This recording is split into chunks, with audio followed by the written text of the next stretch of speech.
This Family Life News podcast is made possible by the support of listeners like you.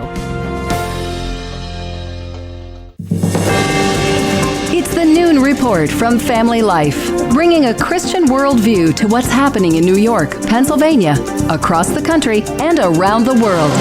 Weather with Kevin Williams, plus special features and reports with the Family Life News team. Now, here's what's happening.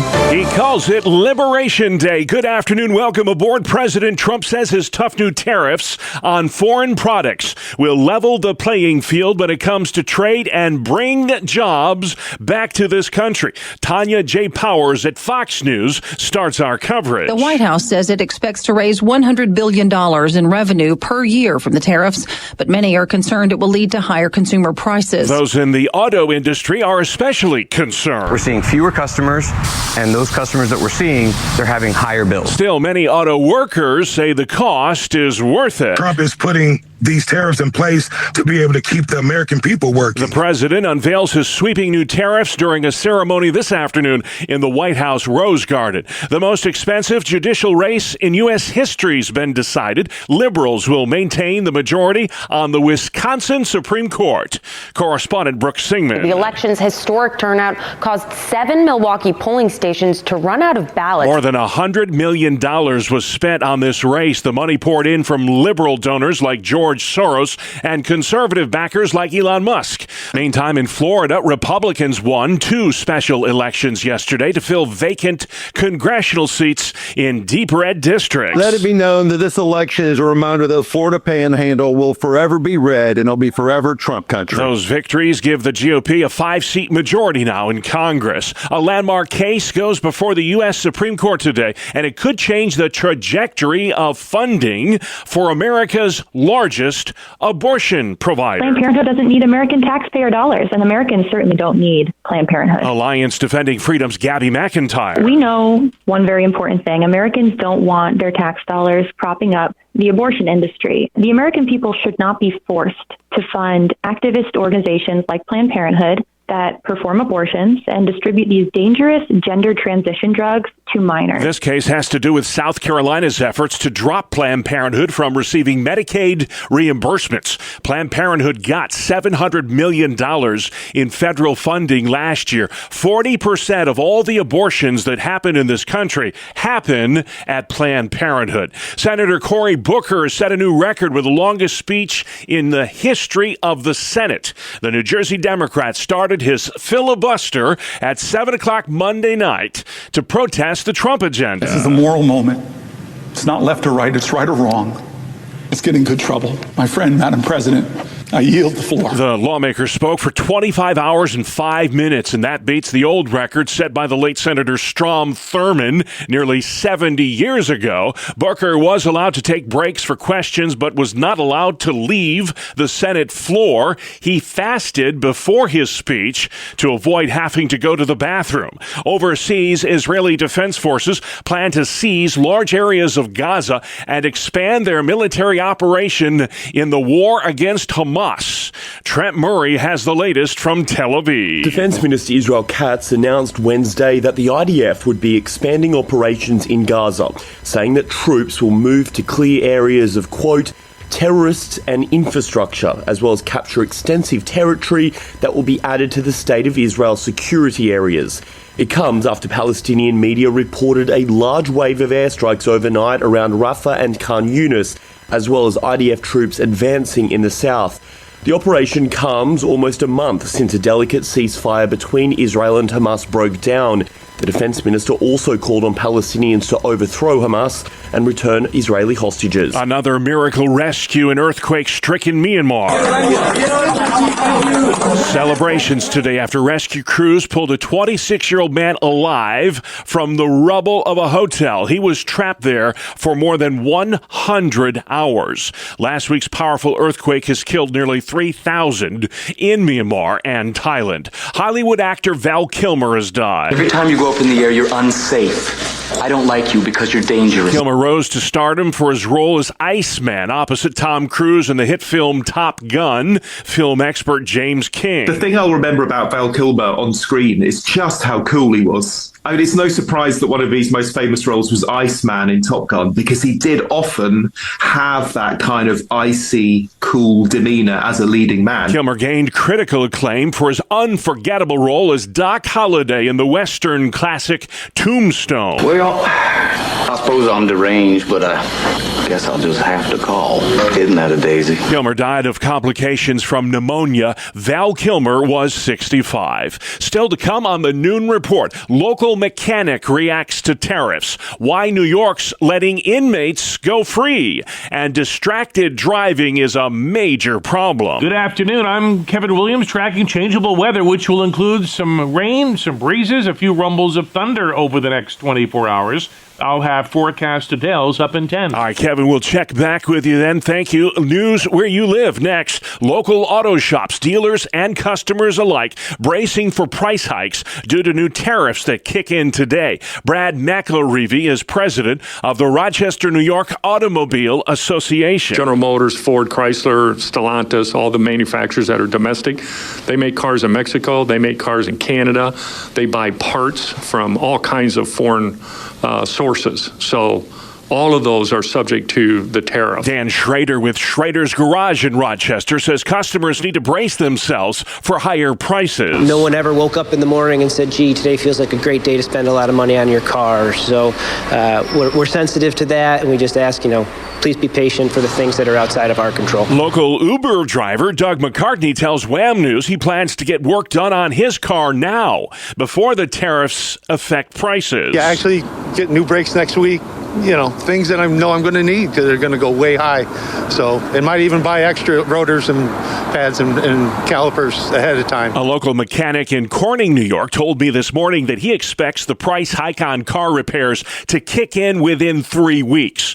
President Trump says his goal for the added cost is to bring auto manufacturing back to America and level the playing field when it comes to trade. New York is letting go inmates in understaffed prisons if they're within 4 months of their scheduled release and they have a place to stay.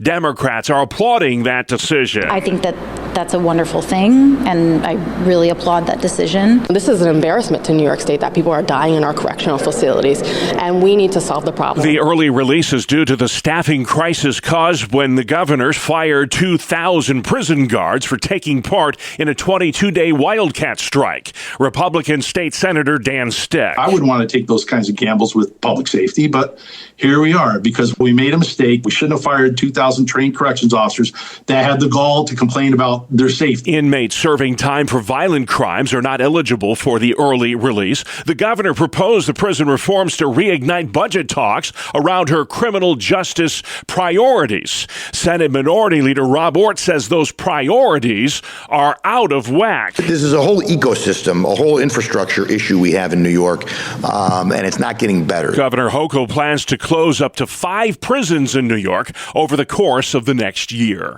Lawyers for the Tops supermarket shooter want his death penalty case moved out of Buffalo and to New York City. Family Life's Dee Haley has that story, new at noon. The defense team representing Peyton Gendron, the gunman in the Tops mass shooting, has filed a motion to move his federal death penalty eligible case to the New York City area, claiming he cannot get a fair trial in Western New York due to public opinion. Gendron shot and killed 10 people and injured 3 others in a racist attack at the Tops on Jefferson Avenue on May 14, 2022. The motion to move Gendron's case follows a motion filed last week to delay the trial start date from this coming September to September of next year. Gendron is already serving life in prison without parole after pleading guilty to state charges. Dee Haley, Family Life News. Thank you, Dee. Pennsylvania Representative Clint Owlett is hosting an informational forum tonight and again tomorrow night on protecting children from human trafficking in a digital world.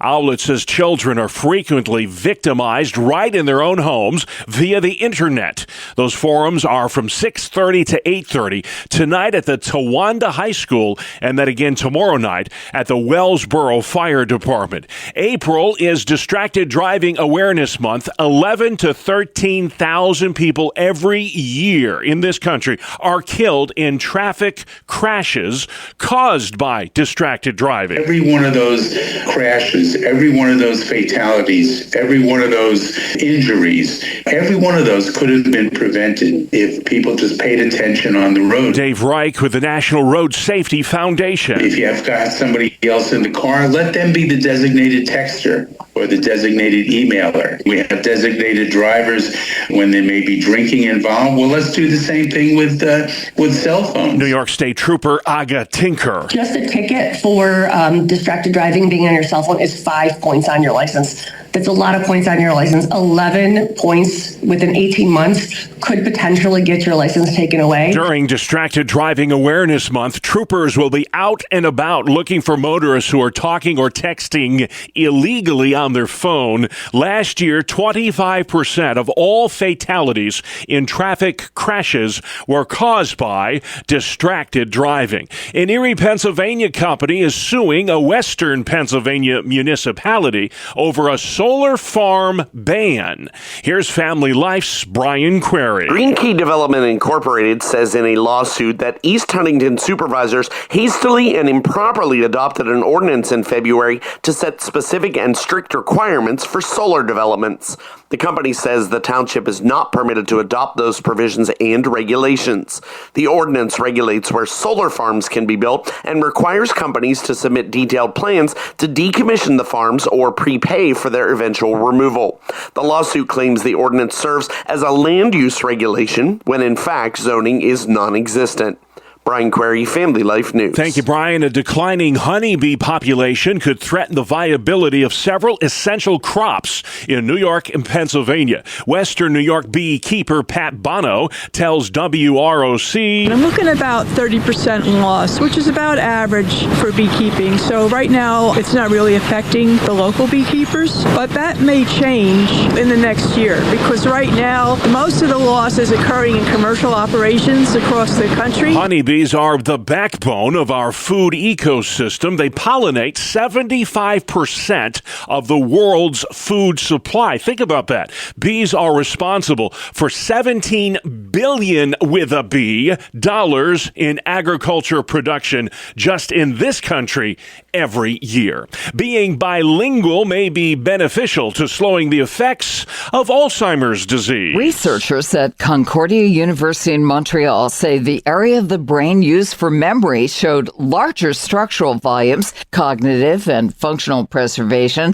for people with Alzheimer's who speak multiple languages. Learning another language later in life could still provide benefits. Alzheimer's disease is responsible for about 2/3 of dementia cases. I'm Sarah Lee Kessler. All right, Sarah, thank you for that. Let's pause, check sports. It's the 2-minute drill right here on Family Life. Good afternoon, I'm Randy Snavely. Bob, the Knicks have won 3 in a row after taking down the 76ers 105-91 at Madison Square Garden. OG Anunoby led the way with 27 points. New York has now won 5 of 6, and they sit in 3rd place in the East. Nikola Jokic, some kind of player. He scored 61 points, grabbed 10 rebounds, dished out 10 assists. It's only the 3rd 60-point triple-double in NBA history. But his Nuggets lost by a point in 2 overtimes to the T-Wolves, 140-139. Steph Curry knocked down 12 three-pointers on his way to a 52-point night, and Golden State beat Memphis 134-125. And not to be outdone, how about the Milwaukee Bucks? They snap a 4-game losing streak by shooting a franchise record 68.9% from the floor. They made 51 of their 74 shots, and they knocked off Phoenix 133-123. Also winning on the hardwood, the Bulls, Trailblazers, and Magic. On the ice, the Sabres picked up a 5-2 win over Ottawa. Columbus, Washington, Tampa Bay, LA, Anaheim, Utah, Edmonton, Montreal, and St. Louis also skated to wins. To baseball, the Yankees lost their first game of the season 7-5 to Arizona. Eugenio Suarez had the big blow, hitting a go-ahead granny in the 8th inning. The Mets fell to the Marlins 4-2 to drop to 2-3 on the young season. The Rays shut out the Pirates 7-zip. Elsewhere, the Dodgers remain undefeated, now at 7-0 after tackling the Braves 3-1. The Padres also unbeaten. They shut out Cleveland 7-zip. The Angels, Cubs, Rangers, Brewers, Giants, and Blue Jays also picked up wins. That is a look at sports. Thank you, Randy. Still to come on the Noon Report for a Wednesday. Democrats win Wisconsin. Republicans win Florida. Why Trump calls today Liberation Day. And at the end of the broadcast, we're celebrating sandwiches. Welcome to Breakpoint, a daily look at an ever-changing culture through the lens of unchanging truth. For the Colson Center, I'm John Stone Street.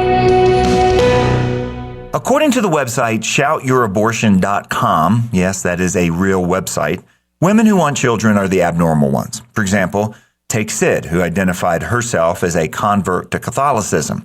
She wrote, quote, "Thanks to my abortion, I will have a future." Another woman wrote, "Abortion gave me a chance to focus on my own life." An anonymous college student said this, "My future was worth it. I'm more than just a vessel to produce new life."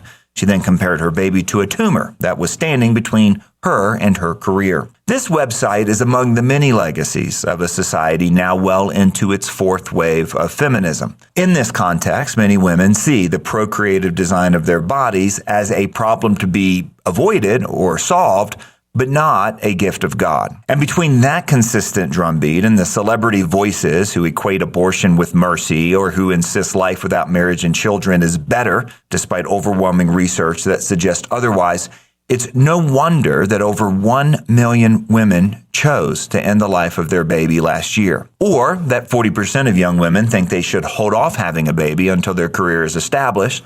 Or that 1/5 of women say they would forego kids altogether for their career. Many young women simply believe that they will be happier if they remain single and without kids.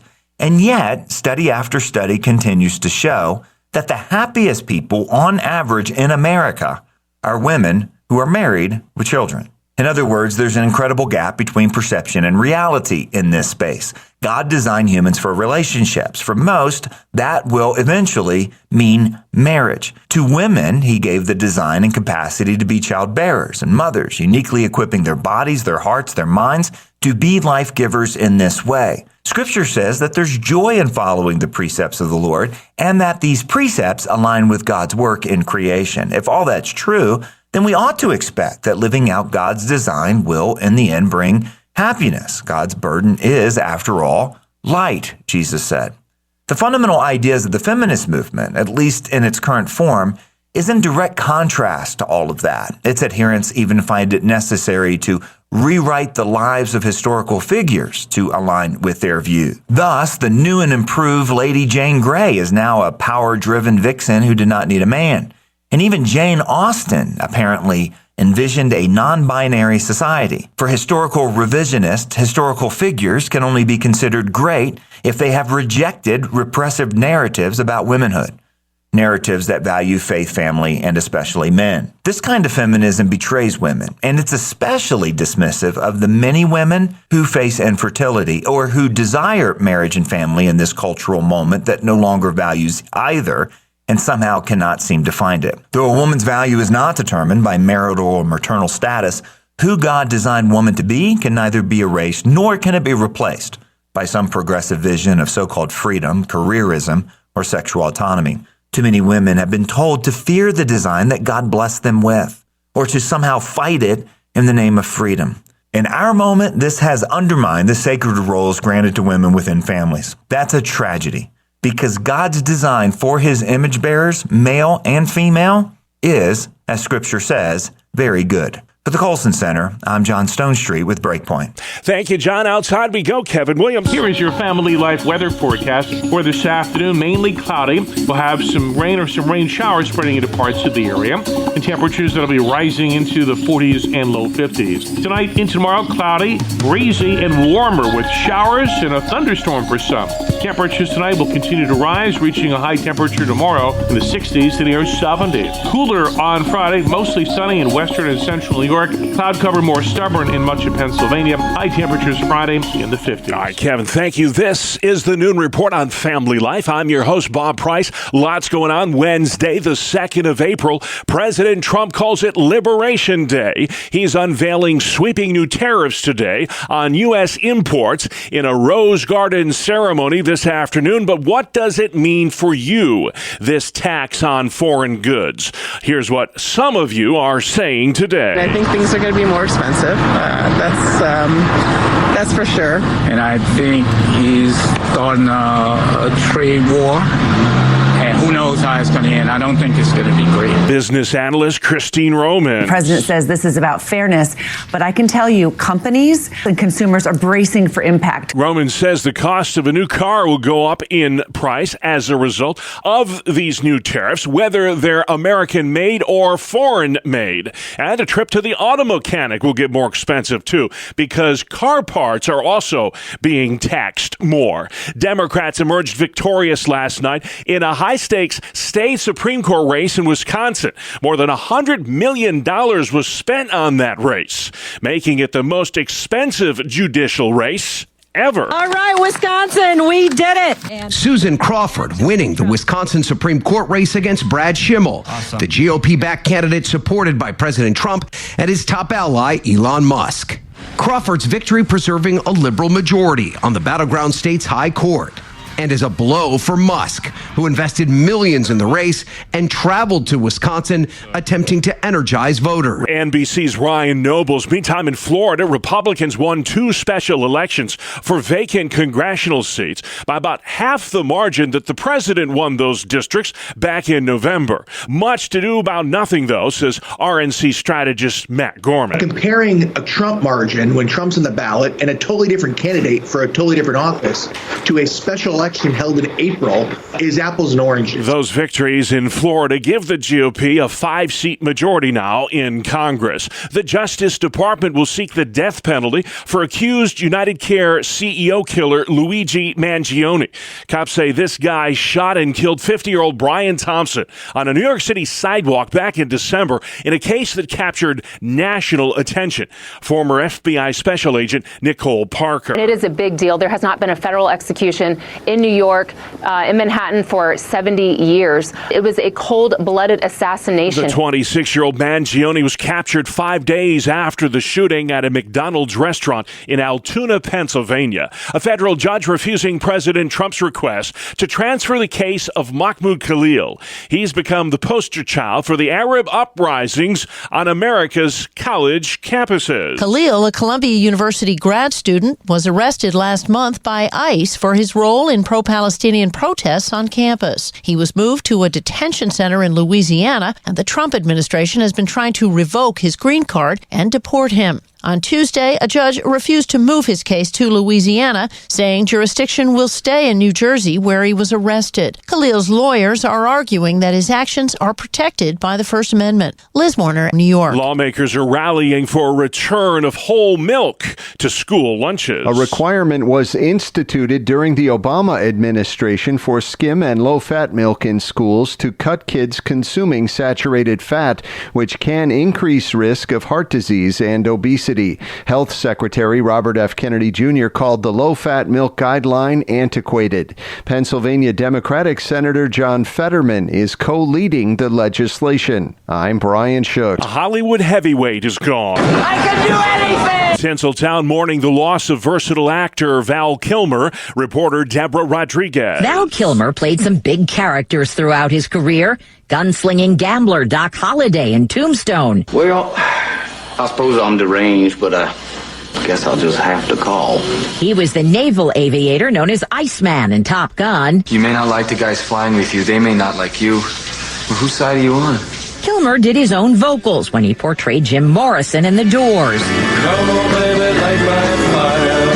And the actor received mixed reviews, but great box office for Batman Forever. Kilmer passed away yesterday from pneumonia. He was 65. An iceberg the size of Chicago has broken off Antarctica. That iceberg detached from a floating glacier back in mid-January. Oceanographers have discovered a thriving ecosystem underneath that giant slab of ice. Fortune magazine out today with its yearly list of the best places to work. Tops this year, the Hilton hotel chain. It came down to the amount of trust that employees have in Hilton as an employer. Fortune magazine's Ashley Lutz says perks are important to make a workplace stand out. 98% of our companies on this list offer hybrid or remote work options to employees. Others high up on the list of best places to work include American Express, Cisco, and Rochester, New York-based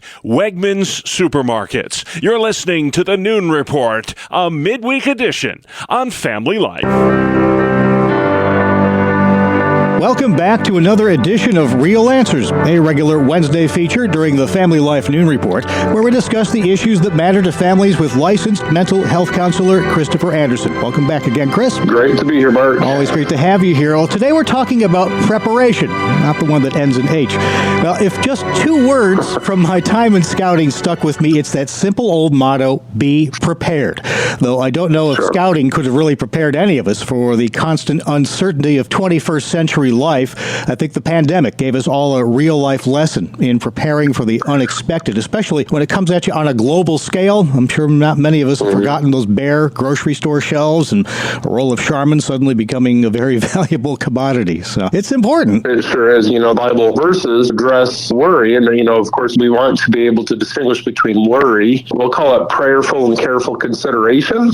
Two different things. Yeah, there's certainly nothing unbiblical about being prepared. Of course, Scripture tells us in many places to prepare our hearts for the Lord and to prepare for his return. That's a big one. But from Noah preparing the ark to Joseph preparing for a coming famine, there are plenty of other kind of more day-to-day examples. Yeah, absolutely. The Bible offers, as you said, several verses such as Philippians 4, 6, and 7, which encourages not to be anxious, but give our requests over to the Lord. And, Matthew 6:34, not to worry about tomorrow, and just kind of address what we have today. But, sometimes it may require some additional prayerful consideration to best understand a person's unique set of circumstances, practical ways of putting an end to worry and anxiety, and kind of shifting that over to more prayerful consideration. That's a good point and an important line to draw. In these days, you remember that TV show Doomsday Preppers that was popular about 10 so years ago, but trying to make a scriptural leap to that level, if you will, it's kind of hard. Is it really possible to biblically justify, building a backyard bomb shelter and stockpiling ammunition and freeze-dried food? Where do you draw the line? It's a little tough. Well, it is tough, but I think there's some principles. Understanding the difference between worry and careful consideration is probably a good place to start. Worry normally has a stronger emotional component to it that is often we'll call it the primary driver in our activities, normally not restrained and often taps into our imagination. So this is definitely a tool of the enemy, and it usually intensifies our worries instead of actually addressing them. Whereas in contrast, careful and prayerful consideration is an active, mindful activity that utilizes scripture and other healthy ideas to cope with or at least resolve concerns or issues. So that gives us a good groundwork for addressing this. You're listening to Real Answers. I'm Mark Webster, along with licensed mental health counselor Christopher Anderson. We're talking about balancing wise preparation with maintaining our trust in God. I saw one resource that I thought summed this up kind of nicely. It said a Christian's preparation, first of all, shouldn't be selfish. Right. Going back to what you had just said moments ago, too, like how do you distinguish between the two? And like you just said, one of the things people can do, and we've really gotten away from this, really getting to know our neighbors. And in this use of the term, I'm talking specifically about the people real close to where you live, so that you can understand how can God use you. You might have an older couple or a family with small children that might be struggling. And that way, any supplies or things that you do have saved up, you might be able reach out to them. And then also knowing as well, if you've got folks real close to you that don't know the Lord, but understanding where they're at, God will open up an opportunity for you within these types of situations, possibly to not only share your faith, but reach out to them through maybe some supplies that you might have saved up too. So it's definitely not a selfish act. I would also say, Mark, to know what resources exist. First of all, if you don't have a good support system, and we've talked about this on this segment, then you really got to address that. Get into that solid Bible-believing church. It's funny, Mark, just last week I gave out the suggestion to a gentleman. He wasn't sure what to do because he doesn't have a church nearby, but he's within about an hour's drive from a larger city area. And I said, well, find a church that is a solid, active in their faith, that has a vibrant ministry in that larger city area. Actually make an appointment, go talk to them and ask them if they consider planting a church in your area. It'd be amazing. You'll be amazed at how God can work. And I hope he did that. I'll have to figure out a way to follow up with him. But that guy might end up being the first member in his new church in his area, or one of the few. Don't put any limitations on God. And last couple tips here, you can have a few weeks worth of supplies on hand. We have this, and I just simply rotate my stock when I need to. And then also foster overall and healthier lifestyle, paying closer attention to your diet, your sleep patterns, exercise, because it might come in handy. Good advice there. You've been listening to Real Answers, a Wednesday feature of the Family Life Noon Report, where we discuss the issues important to families with licensed mental health counselor Christopher Anderson. Thank you again, Chris. My pleasure. All right, guys, thank you very much. You can subscribe, listen to, and share this feature as well as all our original podcasts at Apple Podcasts, Spotify, YouTube, or FamilyLife.org. Good afternoon. Here is your Family Life regional weather forecast. An area of high pressure over northern New England has brought the recent chill and dry weather, but it's pushing away now as low pressure advances from the Midwest. That low will bring us rain, a few rumbles of thunder, and a gusty breeze over the next 24 hours. For this afternoon, mainly cloudy.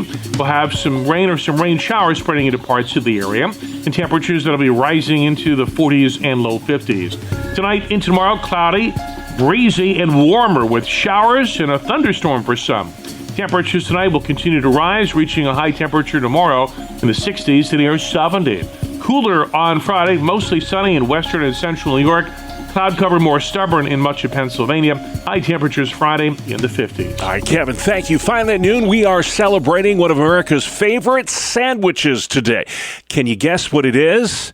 Here's Bree Tennis. Today is National Peanut Butter and Jelly Day, but jam's good too. According to the National Peanut Board, by the time a child completes high school, they've eaten over 3,000 of the simple masterpieces that used to be considered a delicacy. Now 94% of all homes have at least one jar of peanut butter and at least 2 jars of jelly. There's no set ratio, so pile it on with bread, or if no one's looking, just a spoon. I'm Bree Tennis. PB&J all the way. Thank you very much, Bree, and that's our world. The world we live in. Wednesday, April 2nd. I'm Bob Price. Family Life News. You've been listening to the Noon Report, heard weekdays on Family Life. Thank you for listening.